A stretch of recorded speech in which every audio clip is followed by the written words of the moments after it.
Why are dating methods often so inaccurate?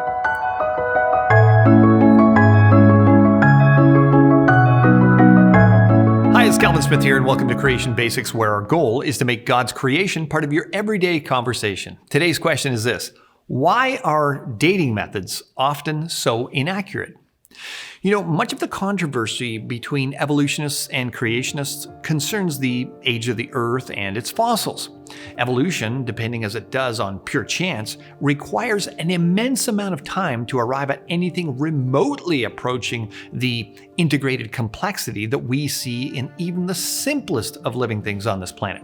So, for over 100 years, geologists have attempted to devise methods for determining the age of the Earth consistent with evolutionary dogma.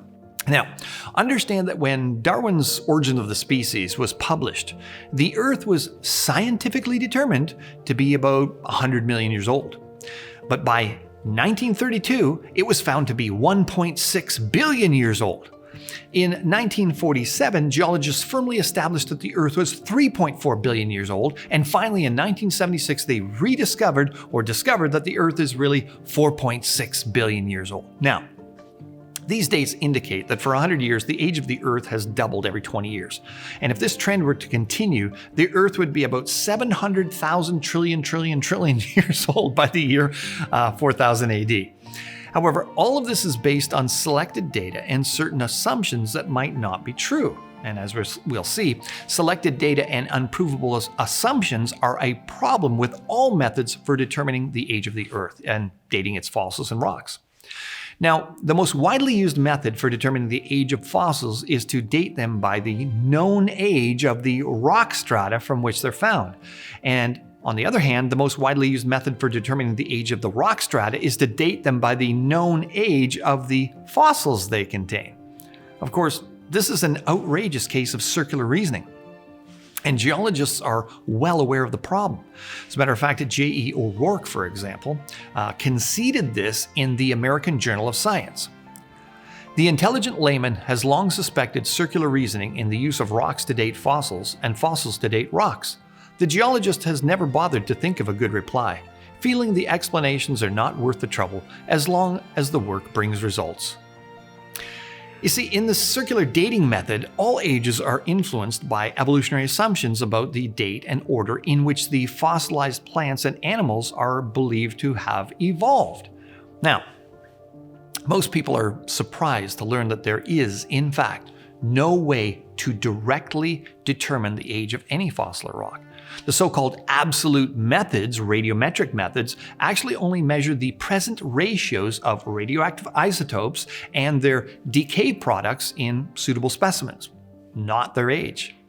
These measured ratios are then extrapolated to an age determination. And this extrapolation is based on the fact that an unstable, a radioactive, chemical element called the parent isotope breaks down at a presently known rate to form a more stable daughter isotope. But surprisingly to many, the most commonly known by lay people, radiocarbon dating, C14 dating, is actually of little use to evolutionists.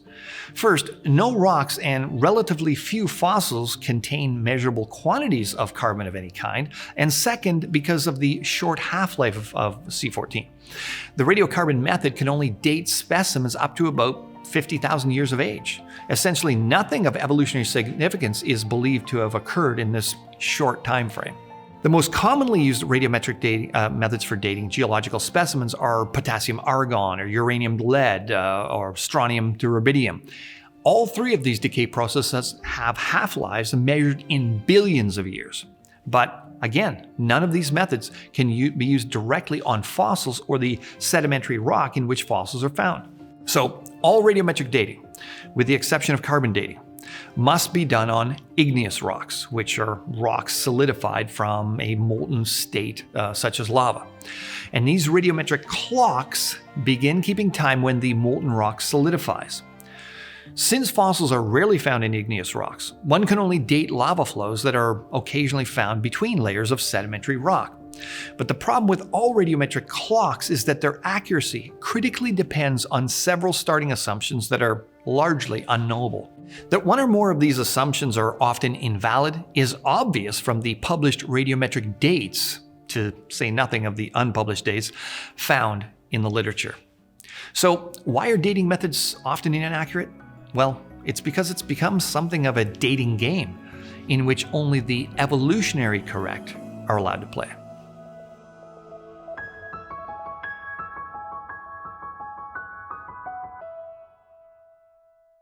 If you're appreciating this content, visit the AnswersInGenesis.ca website for much more.